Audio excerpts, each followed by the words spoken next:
हमने इससे पहले सिंगल स्लिट डिफ्रैक्शन किया बेटा।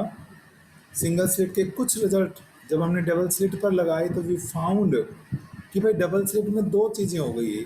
एक क्या हो गया कि दो स्लिट हैं तो उनके बीच का कोरस्पॉन्डिंग वेव्स जब आएंगी कोरस्पॉन्डिंग पॉइंट से तो उनके बीच में इंटरफेरेंस होगा। यानी एक तो इंटरफेरेंस पैटर्न हमें दिखाई देगा और ईच स्लिट अपना डिफ्रैक्शन पैटर्न भी करेगी। तो मतलब you can say overlapping type हो रहा था and we prove that diffraction fringes wider थी इंटरफेरेंस फ्रिंजेस से। तो हर एक डिफ्रैक्शन मैक्सिमा के अंदर नंबर ऑफ इंटरफेरेंस फ्रिंजेस आ जाएंगे। ये हमने कल प्रूव किया था डबल स्लिट में। और लास्ट में मैंने कहा था कि there was some problem in network also उस टाइम पे ना कि कुछ इंटरफेरेंस की मैक्सिमा उन पॉइंट्स पर लाई करेंगे बेटा जहाँ डिफ्रैक्शन की मिनिमा आती हैं। ठीक है, डिफ्रैक्शन की मिनिमा आती है जहाँ पर ओके, तो वो मिसिंग पॉइंट हो जाएंगे। ठीक है ना, जहाँ मैक्सिमा और मिनिमा लाइक एक साथ लाई करेंगे यहाँ पे। तो आज हमने जो पढ़ना है ना, अब उसको बढ़ा रहे हैं हम डिफ्रैक्शन को। क्या एन स्लिट्स बना रहे हैं हम। सिंगल स्लिट होगी, डबल स्लिट होगी, एन एन कितना भी हो सकता है 10 20 50 100 1000 10,000 20,000 लाइक दिस। ठीक है, कितना भी हो सकता है ये हमारे पास। तो और इसी को हम बोलते हैं बेटा डिफ्रैक्शन ग्रेटिंग। एक टर्म हम यूज करते हैं बेटा, ठीक है ना, diffraction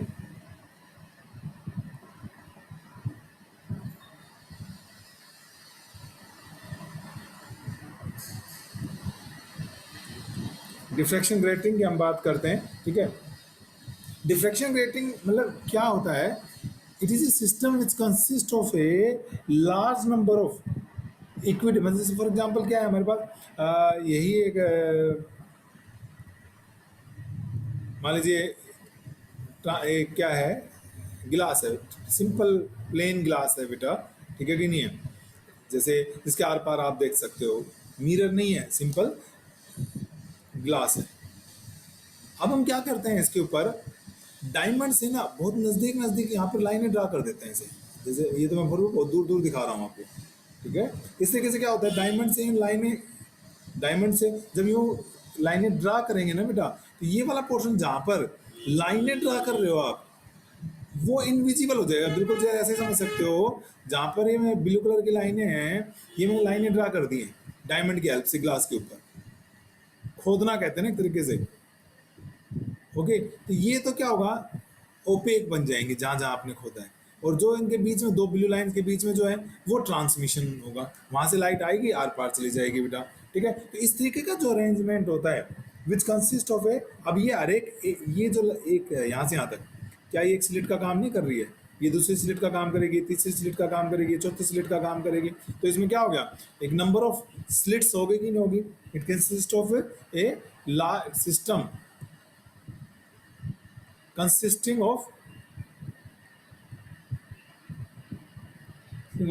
large number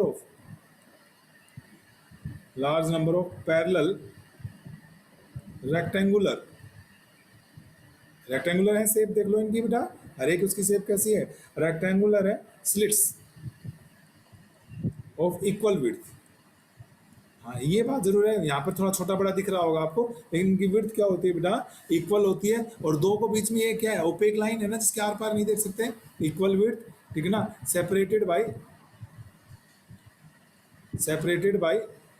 OPEC portion. कल भी तो आप देख सकते हो, अगर बेटा आपने कल डबल स्लिट वाला आर्टिकल देखा था तो उसमें भी तो क्या था, दो स्लिट्स के ए विड्थ की थी और उनके बीच में बी जो विड्थ थी वो हमारे पास क्या था, ओपेक पोर्शन था कि नहीं था, बताओ। ठीक है, तो ये जो सिस्टम बन गया इसको डिफ्रैक्शन ग्रेटिंग कहते हैं बेटा। एंड नाउ ये वाला तो मैंने बताया सिंपल ट्रांसमिशन हो रहा है, इसके अंदर ग्लास है, जो बीच बीच में पोर्शन वाइट दिख रहा है आपको, इसमें से लाइट ट्रांसमिट होगी बेटा। तो इसलिए इसको क्या बोला जाता है हमारे पास, प्लेन ट्रांसमिशन ग्रीटिंग।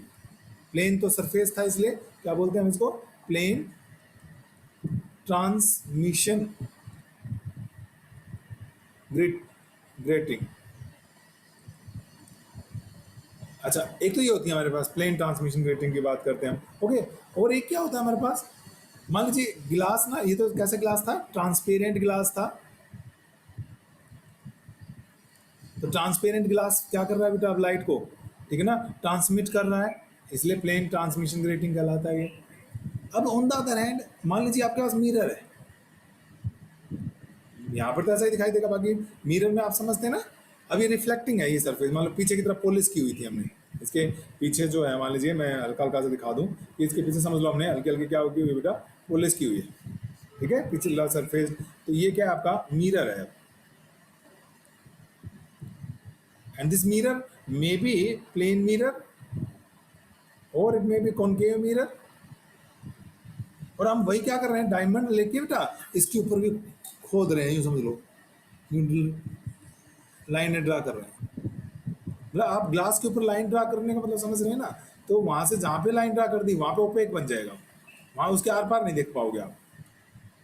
आर पार तो खैर इसमें वैसे भी नहीं देख पाएंगे हम, पर लाइट अब मिरर तक नहीं पहुंच पाएगी इन लाइनों में तो। और जो बची हुई है मिरर, अभी भी मिरर का काम कर रही है कि नहीं, दो लाइनों के बीच में जो जगह है बेटा वो तो अभी भी रिफ्लेक्टिंग है कि नहीं है, ये सरफेस तो अभी भी क्या है, रिफ्लेक्टिंग है। ये क्या था, ट्रांसमिशन हो रहा था, तो प्लेन ट्रांसमिशन रिफ्लेक्टिंग। यहाँ पर क्या होगा बेटा, इस प्लेन सरफेस पे से लाइट रिफ्लेक्ट होगी, वापस आएगी, तो इसलिए इसको क्या बोलते हैं हम, प्लेन रिफ्लेक्टिंग ग्रेटिंग। तो आज जो हम डिस्कस करेंगे ना बेटा आपके सिलेबस के अकॉर्डिंग, वो कौन सी करेंगे हम, प्लेन जो आपका ट्रांसमिशन ग्रेटिंग की बात कर रहा हूं मैं यहाँ पर, हम प्लेन ट्रांसमिशन ग्रेटिंग डिस्कस कर रहे हैं। And it is equivalent to क्या, सिस्टम ऑफ एनस्लिट्स नहीं कह सकता मैं इसको, ये एनस्लिट्स तो है, सिस्टम ऑफ एनस्लिट्स। तो आपसे कोई कहे कि भाई प्लेन डिफ्रैक्शन ग्रेटिंग को एक्सप्लेन करो या डिफ्रैक्शन एट एनस्लिट्स एक्सप्लेन करो, दोनों केसेस में आपने बेटा यही एक्सप्लेन करना है जो मैं करवा रहा हूं आपको, ठीक है कि नहीं है। दोनों केसेस में एक ही आर्टिकल सोल्व करना है आपने, मतलब आपके पास आ जाए कि भाई आप डिफ्रैक्शन ग्रेटिंग की थ्योरी करो, दिस इज थ्योरी ऑफ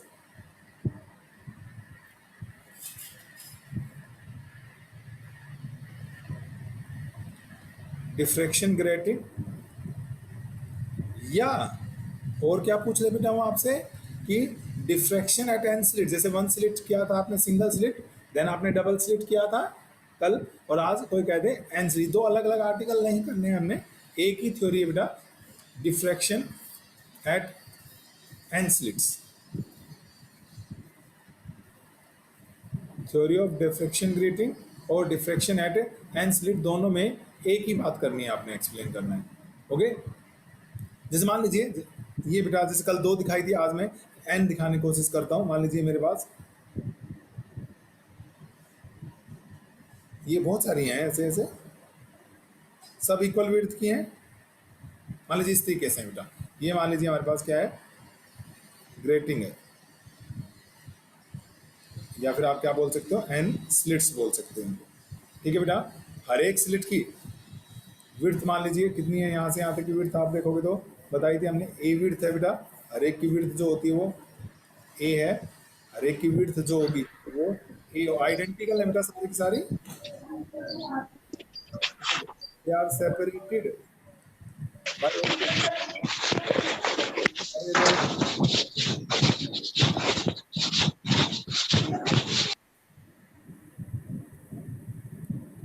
ठीक है, इस तरीके से बनता चला जाएगा बेटा। तो अगर दो कोरस्पॉन्डिंग पॉइंट्स देखोगे, जैसे ये है और ये है, कितनी डिस्टेंस होगी, ए प्लस बी नहीं होगी, कल भी बताई थी बेटा, इसके सेंटर से इसके सेंटर तक देखोगे तो ए प्लस बी होगी कि नहीं होगी हमारे पास, ओके। तो ये जो ए प्लस बी होता है, जिसको आप कल भी कह रहे थे कोरस्पॉन्डिंग पॉइंट्स के बीच की डिस्टेंस है बेटा, इस ए प्लस बी को यहाँ पर हम क्या बोलेंगे, this will be known as grating element. Grating element में क्या क्या आ गया, एक तो आपके पास विड्थ आ गई बेटा हमारे पास किसकी, एक स्लिट की और एक ओपेक पोर्शन की आगे विड्थ हमारे पास, ठीक है। चूंकि आप याद करो बेटा, इसको हम कुछ भी नाम दिया था हमने, मान लीजिए this is A, this is B, ठीक है ना, इस तरीके से आगे चलते जाएंगे, सी हो गया, ये डी हो गया बेटा, एंड नो सो ऑन, ये चार पांच नहीं है, एन है। फ्राउनहोफर डिफ्रैक्शन पढ़ रहे हो बेटा, फ्राउनहोफर की कंडीशन क्या होती है, सोर्स आपका इन्फिनिटी पर होता है, और सोर्स इन्फिनिटी पर होता है तो हमारी जो लाइट रेज आती हैं वो कैसी आती हैं, एक दूसरे के पैरेलल आ रही होती हैं। तो ये लाइट रेज आ रही है बेटा, wave front, incident wave front कैसा वेव फ्रंट होता है? प्लेन वेव फ्रंट होता है। बार बार बार बार मैं बता रहा हूँ आप लोगों को। ये बहुत सारी रेज आ रही हैं, मैं तो कुछ दिखा रहा हूँ, सिर्फ दो दो इनके एक्सट्रीम वाली रेज दिखा रहा हूँ बेटा, इस तरीके से एंड सो ऑन। ये रेज आती चली जाएंगी बेटा।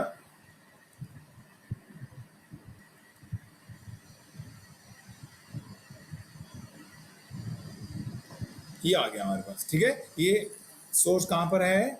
इन्फिनिटी पर है बेटा, तभी तो लाइट रेज पैरेलल आ रही हैं। यहाँ पर आपने क्या रखी हुई है? स्क्रीन है, और फैन ऊपर में तो स्क्रीन भी ग्रेटिंग से, स्लिट से इनफाइनाइट डिस्टेंस पर होनी चाहिए। तो हमने कहा था with the help of lenses. यहाँ पर क्या होता है बेटा?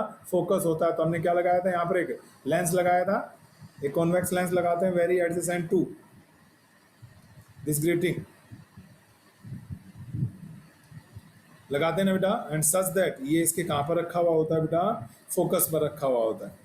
तो एक तो अब लाइट रेज हमारी क्या हो बेटा?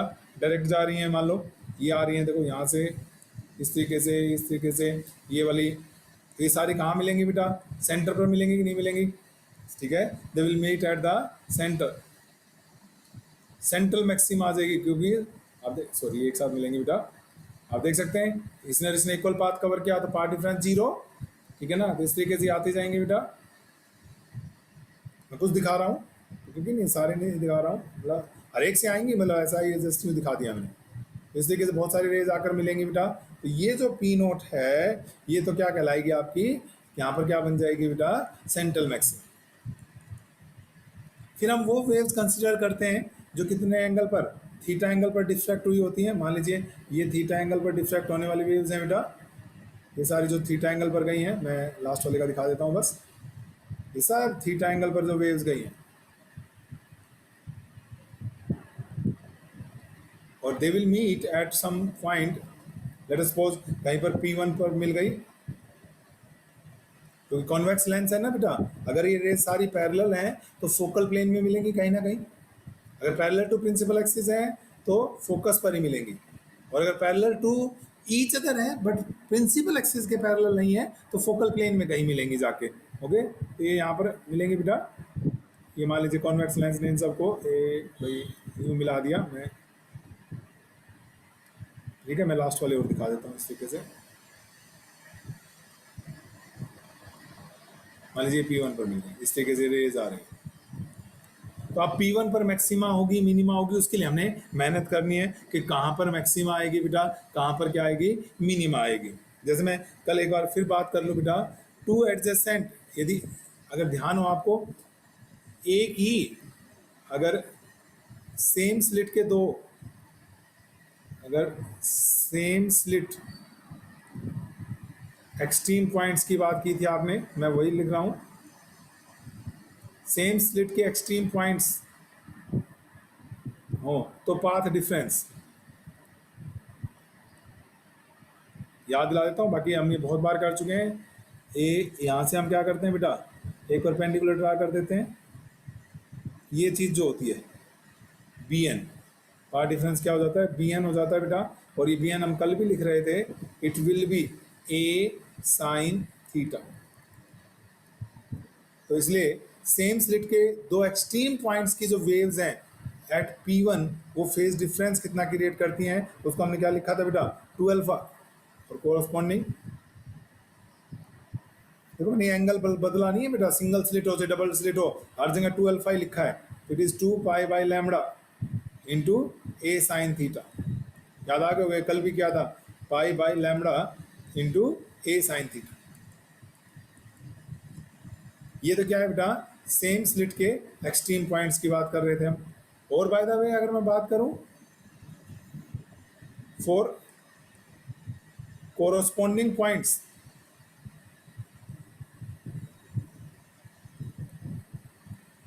ऑफ टू एडजेसेंट स्लिट्स, अगर टू एडजेसेंट स्लिट्स की बेटा कोरस्पॉन्डिंग पॉइंट्स की बात करोगे, देखो ये आगे क्या था बेटा, याद करो। मतलब ए का कोरस्पॉन्डिंग पॉइंट क्या है? C।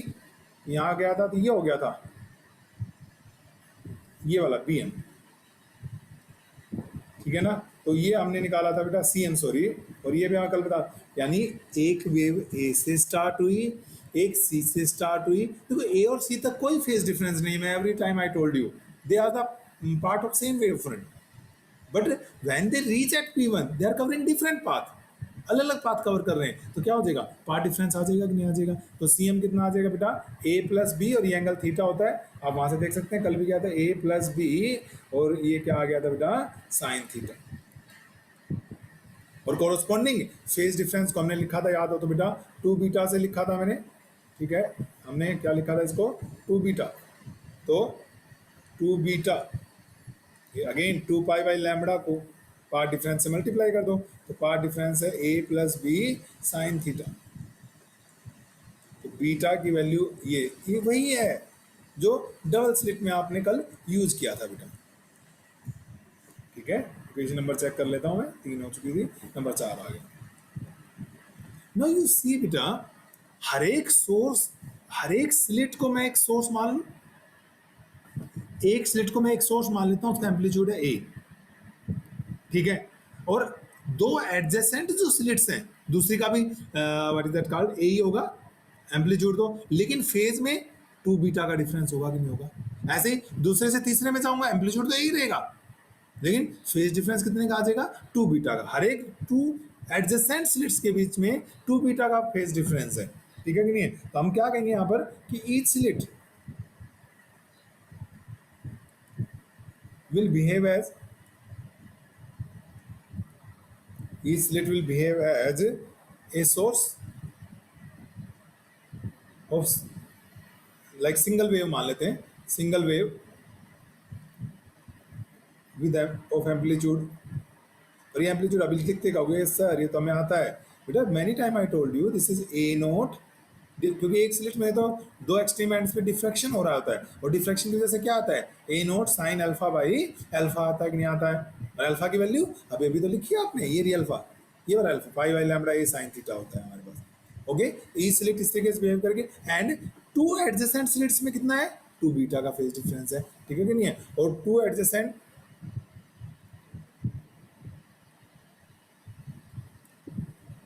slits has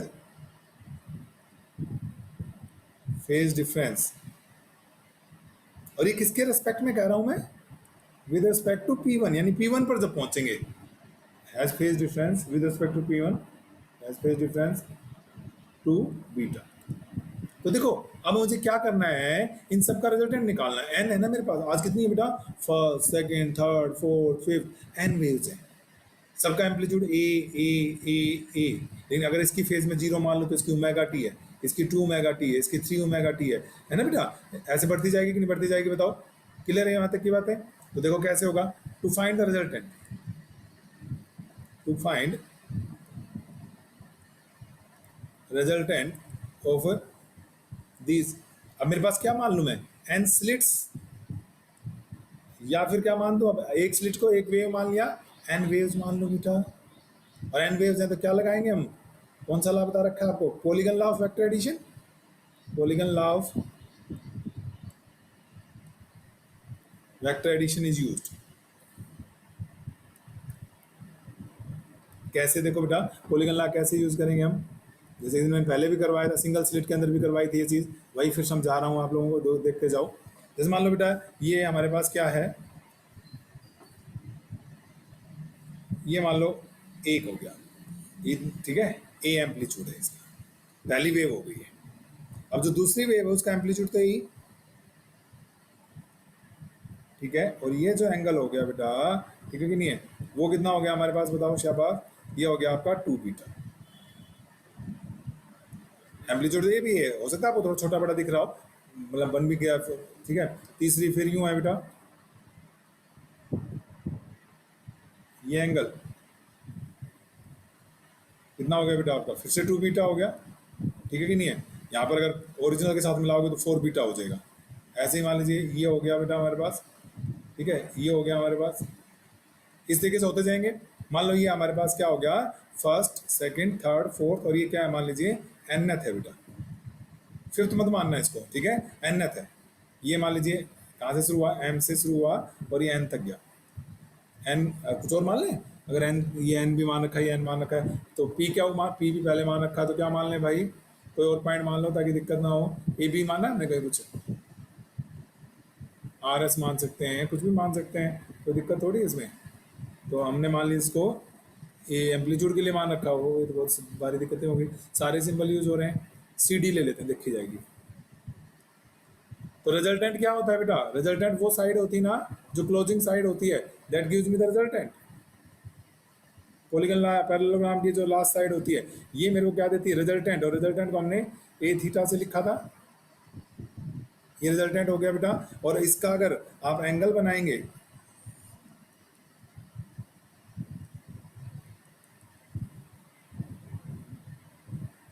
तो ये एंगल कितना हो जाएगा बेटा, 2n बीटा हो जाएगा। हर एक दो के एडजेसेंट के बीच में 2 बीटा, तो n के बीच में कितना हो जाएगा बेटा, 2n बीटा हो जाएगा ये, ठीक है। And if n tends to infinity, if n tends to, तो ये this a becomes very small, बहुत छोटा हो जाएगा बेटा। एंड ये जो लाइन, ये जो पॉलीगन बनी हुई है, साइड्स ऑफ पॉलीगन है बेटा, they look like a circular arc. Then ठीक है, अगर एन इंफिनिटी है हमारे पास, तो उस केस में हमारी जो ये है, ये किसकी तरह काम, एक मिनट बेटा, ये सर्कुलर आर्क की तरह बिहेव करेगा, कुछ इस तरीके से बिहेव करेगा। ये जो है ना आपका, ये जो है यूं बिहेव करेगा, सी से शुरू होकर ये बन जाएगा आपका सी, और ये आपका डी बेटा। और ये एंगल अगर आप बनाएंगे, और ये यहाँ से एक टेंजेंट ड्रा करते हुए लेकर जाएंगे, बन जाना कट जाना भाई, नहीं तो अगले पेज पे खा लें। ये 2 बीटा होगा, थोड़ा सा मैंने बेईमानी कर दी है, 2n बीटा हो गया। ये वाला मान लीजिए मैं इसको कुछ नाम दे रहा था, मान लीजिए ओ नाम दे रहा था, तो ये भी ओ पॉइंट ये वाला है, ये हो जाएगा बेटा। अगर आप करें ए है ना, और यहाँ पर क्या हो जाएगा हमारे पास, और रिजल्टेंट क्या है, ये वाली चीज़ है जो कोड बनेगी, कौन सी, सी डी जो कोड बनेगी बेटा, that give me the resultant. C D जो कोड है वो आपको क्या देगी, रिजल्टेंट देगी कि नहीं देगी बेटा हमारे पास। ओके, तो ये बताओ, अब ये 2n बीटा है, तो उस दिन समझाया था आप लोगों को मैंने कि भाई इसके अंदर हमारे पास क्या है, इस कोड का सेंटर मैं मान लेता हूं ये,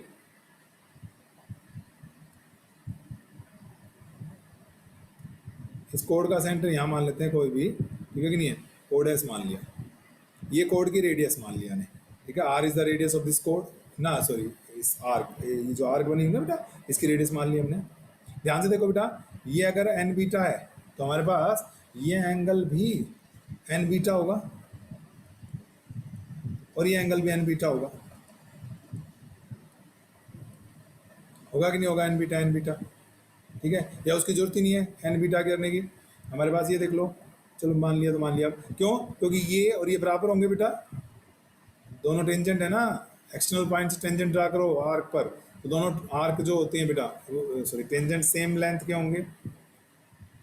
ओके, अगर मैं यहाँ से कर, तो वैसे देखता मैं ही कह रहा था, एक्चुअली ये पूरा 90 हो जाएगा, ये पूरा 90 हो जाएगा कि नहीं हो जाएगा बताओ, हो जाएगा ना 90, ये सेंटर और ये क्या हो, सेंटर की तरफ रेडियस, ये टेंजेंट बेटा, ये 90 हो गया, 90 180 हो गया, ये एंगल आपका कितना है 180 माइनस 2n भी है, ये पूरा एंगल कितना आ जाएगा आपका 2n भी आ जाएगा, आ गया कि नहीं आ गया 2n भी, नहीं ये कह रहा था, ठीक है, इसलिए मैं कह रहा था इस एन बी की तो जरूरत ही नहीं है, बेसिक से हम इस एन बी को ना भी दिखाए ना तब भी चल जाएगा, ये वाला एन बी छोड़ देते हैं हम, ये 90 बना देते हैं अपना। ओके, ठीक है बेटा, यहाँ तक की बात है कि ये 2 बीट, तो अब क्या लगे, एंगल का तो एक ही फार्मूला होता है, आर्क अपॉन रेडियस होता है, तो एंगल यूज कर लें एक बार, एंगल होता है हमारे पास using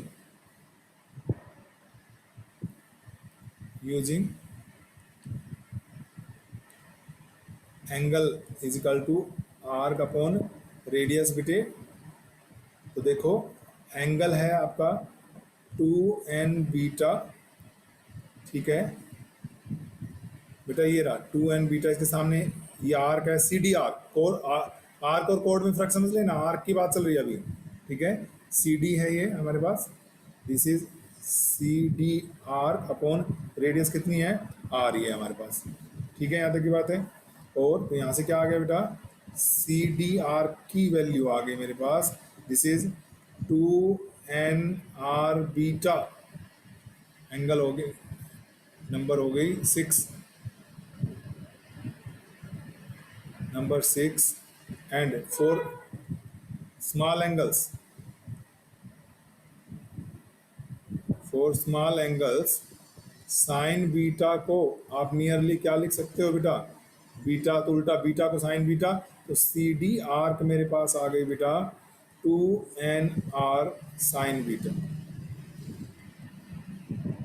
2 n r sine beta आ गया, ठीक है।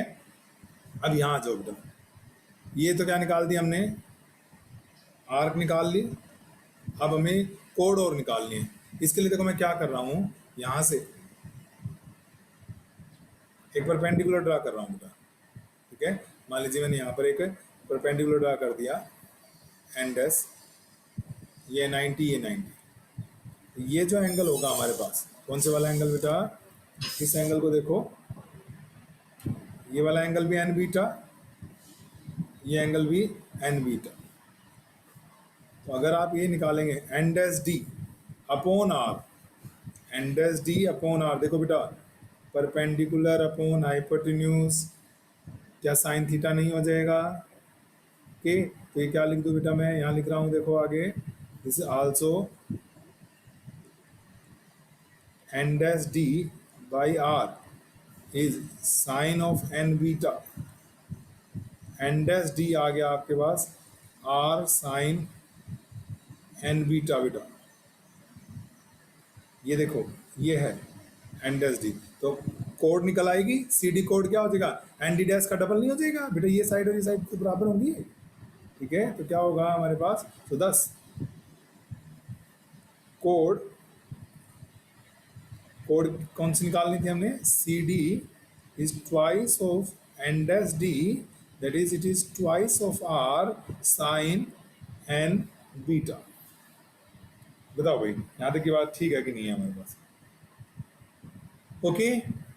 तो अगर मैं इनको डिवाइड कर दूं बेटा नाउ, कि अगर मैं कहूँ हमारे पास कि कोड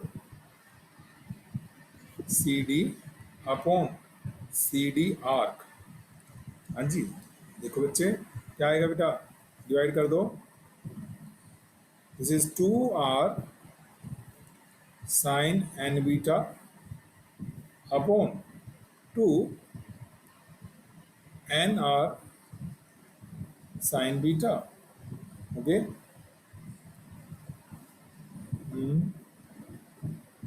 इस 2 से 2 कट गया बेटा, r से क्या कट गया हमारे पास, r कट गया है, ओके, ये आ गया। तो ये क्या बचा हमारे पास, this is sine beta, this is, एक कुछ गड़बड़ है क्या भाई, तो फिर देखो ये हमने आर कंसिडर किया हुआ है रेडियस, एन डैश डी, और ये साइन एन बीटा, ठीक है ठीक है, देखते हैं एक बार, ये बचा मेरे पास sine N beta upon n sine beta,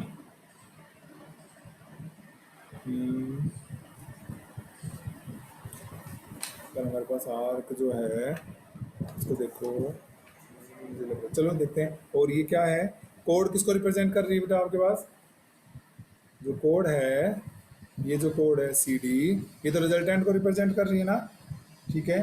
तो ये तो हमारे पास क्या आ जाएगा, रिजल्टेंट आ जाएगा, ओके। और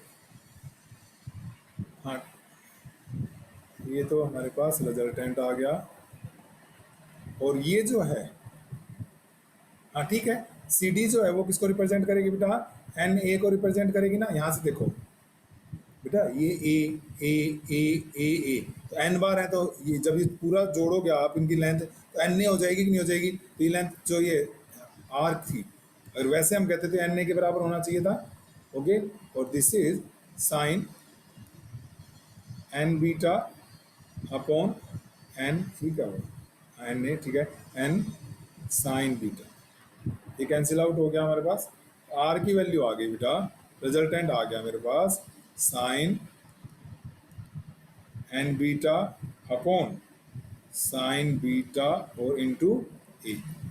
और ए की वैल्यू है बिल्कुल शुरू में लिखा था, ए क्या माना धीरा, हमने हर एक सोर्स को, हर एक स्लिट को बेटा एक सोर्स मान लिया था, तो एन सोर्स हो गए थे मेरे पास, ठीक है ना, और इसलिए उनका एन का एन नहीं हो गया था ये लेंथ, ठीक है। तो इसकी वैल्यू पुट कर लेते हैं, ये आ जाएगा बेटा, दिस इंप्लाइज आर आ गया a naught sine alpha by alpha into sine N beta by sine beta. थोड़ा बड़ा आर्टिकल है बेटे, टर्म्स को थोड़ा सा समझना है, थोड़ी सी प्रैक्टिस ढंग से करनी है हमने इसमें। हमने कहा कि भाई हमारे पास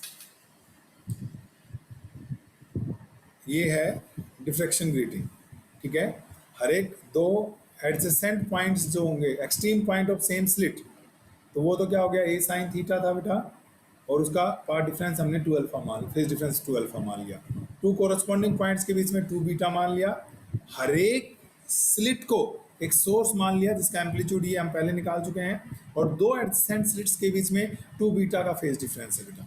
ओके, नाउ अब हम क्या करते हैं, उनका रिजल्टेंट फाइंड आउट करना था हमने, तो हमने क्या किया बेटा, पैरेललोग्राम बना लिया, सॉरी पैरेललोग्राम तो सिर्फ 2 का रिजल्टेंट देता है, पॉलीगन अप्लाई किया, एन टेंड्स टू इन्फिनिटी, तो एक सर्कल बन जाएगा, सर्कुलर आर्क बन जाएगी, ठीक है। हमने देखा ये एंगल 2n बीटा था, तो हमने एंगल इजिकल टू क्या लगा दिया, आर्क अपॉन रेडियस यूज कर लिया, on the other hand code निकाल ली, दोनों को डिवाइड कर दिया, और दिस सी डी, एक तरफ तो ये और एक तरफ क्या हो जाएगा, सी डी बेटा एन ए हो जाएगा, तो ये आ गया हमारे पास। तो अगर मैं अब देखूं कि इंटेंसिटी फाइंड आउट करनी है मैंने, तो इंटेंसिटी जो होगी बेटा एज रिजल्टेंट इंटेंसिटी जो आएगी बेटा, इट इज आर स्क्वायर। तो अगर आर स्क्वायर आ रहा है यहाँ पर, तो देखो क्या आ गया, ए नो, इन सब का स्क्वायर कर रहा हूं, इट इज ए नोट का square sine square alpha by alpha square into sine square बेटा, बोलो बोलो बोलो बोलो क्या था यहाँ पे, एन बीटा, एक बार मैं चेक करूंगा बेटा, लिख लेता हूँ sine square beta, N beta, sine N beta था ना बेटा, और नीचे साइन बीटा था, इस पूरे का स्क्वायर ए स्क्वायर, इसका square sine square N beta sine square beta, number 11 आ गया, ये आ गई इंटेंसिटी। तो अब इसको ध्यान से अगर आप देखें बेटा, इसके अंदर आपके पास 2 टर्म्स आ रही हैं, एक sine square alpha by alpha की टर्म आ रही है हमारे पास, और एक sine square N beta by इसकी टर्म आ रही है। तो अगर आप देखें बेटा इसमें ये जो चीज है, क्या ये बोलो इंटरफेरेंस की वजह से है कि डिफ्रैक्शन की वजह से, ये वाली टर्म बताओ, this is due to diffraction at single slit, due to diffraction at single slit. और ये जो है, तो बेटा क्या हो रहा है, एन सोर्सेज अपनी अपनी वेव पैदा कर रहे हैं, तो उनका इंटरफेरेंस होगा। तो ये जो टर्म आ रही है, ये किसकी वजह से आ रही है बेटा, this is due to interference, due to interference between the secondary waves, between secondary waves diffracted from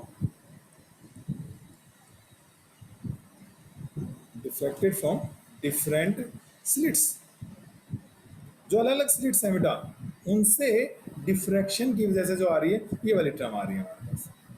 कोई दिक्कत नहीं है ना, कोई इशू नहीं यहाँ तक का। तो अब देखो बच्चों क्या होगा हमारे पास, यानी कि जो जैसे कल डबल स्लिट में कहा था, बिल्कुल वैसे ही यहाँ पर सुपर पोजिशन होगा, मतलब जो इंटेंसिटी डिस्ट्रीब्यूशन आएगा उसमें इंटरफेरेंस की भी टर्म्स आएंगी और डिफ्रैक्शन की भी आएंगी। तो चलिए मैं पहले क्या कर रहा हूँ, इंटरफेरेंस मैक्सिमा मिनिमा की बात कर रहा हूँ। क्या बात कर रहा हूँ मैं, इंटरफेरेंस मैक्सिमा और मिनिमा, यानी ये टर्म डिसाइड करेगी ना, इंटरफेरेंस की मैक्सिमा आएगी या मिनिमा आएगी। लेट इसको मैं जेड मान लेता हूँ, sine square N beta upon sine square beta, हमने इसको मैंने जेड मान लिया थोड़ी देर के लिए। ओके, और अगर ये मैक्सिमा मिनिमा जो भी चेक करना है मुझे पहले क्या करना पड़ेगा, इसका डिफ्रेंशिएशन लेना पड़ेगा, चाहे मैक्सिमा हो ये टर्म चाहे मिनिमा हो बेटा, फर्स्ट डिफ्रेंशिएशन तो क्या आएगा, जीरो ही आएगा। देखते हैं जरा, दिस इज साइन की पावर 4 बीटा। एक बार चेक करते रहना मेरे साथ साथ, मुझे लगता है कि आप सब साथ साथ देख रहे हो तो मुझे बता पाओगे गलत सही। यू बाई वी फॉर्म लगा रहा हूँ क्या, वी स्क्वायर, तो denominator as such U Q रहता है, न्यूमरेटर का डिफ्रेंशिएशन 2 आगे साइन एन बीटा, ये तो पावर का हो गया। अब साइन का डिफ्रेंशिएशन कोस एन बीटा, ये साइन का हो गया। अब एन बीटा का डिफ्रेंशिएशन एन, यही होगा ना भाई, इसी तरीके से होगा, आप चेक कर सकते हैं। क्योंकि मैक्सिमा मिनिमा डिसाइड करने के लिए डिफरेंशिएशन से अच्छा तरीका तो कुछ हो ही नहीं सकता। माइनस बोल रहा हूँ अब मैं, ये क्या आ जाएगा आपका, numerator as such and then differentiation of denominator, तो ये हो गया बेटा 2 साइन बीटा, पावर का हो गया। अब साइन बीटा का कोस बीटा हो गया। अब इसका तो 1 ही है, लिखो तो ठीक, ना लिखो तो ठीक, ये आ गया बेटा हमारे पास। And that should be zero whether it is maxima और it is minima, later on we will decide. Okay, first differentiation तो आपने क्या करना है बेटा, इसका जीरो ही करना है। ओके, और this can be written as like this.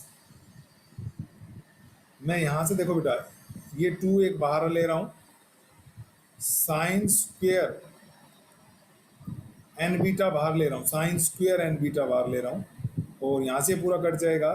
ध्यान से देखना है क्या क्या बाहर ले रहा हूँ, एक साइन स्क्वेयर बीटा बाहर ले रहा हूँ। इस टर्म में पूरा का पूरा साइन की पावर 4 खत्म बेटा, साइन स्क्वेयर यहाँ से खत्म हो जाता है, जो साइन स्क्वेयर बचता उसको मैं बाहर ले गया, इस 2 को बाहर ले गया। ठीक है, ये बच गया cos of N beta into N upon sine of N beta. Check करके देखें आप लोग, सिंपल मैथमेटिक्स से चेक कर सकते हैं। अब इसमें से देखो, साइन स्क्वायर एन बीटा में बाहर ले गया, इस 2 को बाहर ले गया। ठीक है, साइन बीटा, एक साइन बीटा कट गया, साइन क्यूब बीटा बचता, साइन स्क्वायर बाहर ले गया, यानी नीचे साइन बीटा बचा एंड कोस। आपको समझ में आ जाएगा, वो मैंने क्यू कॉमन लिया था, दोनों तरफ देखिएगा कोट की टर्म्स बच गई हैं।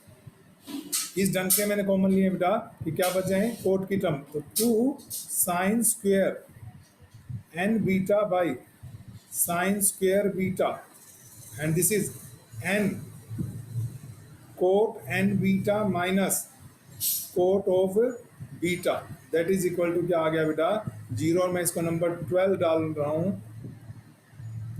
और इसको मैं यहीं छोड़ूंगा। ठीक है, अगला जो हमारा लेक्चर होगा बेटा, हम यहाँ से सीधा इस इक्वेशन को उठाएंगे एंड यहाँ से वी विल डिसाइड कि हमारे पास मैक्सिमा आएगी या हमारे पास क्या आएगी बेटा, मिनिमा आएगी। ठीक है, so that we will do in our next class.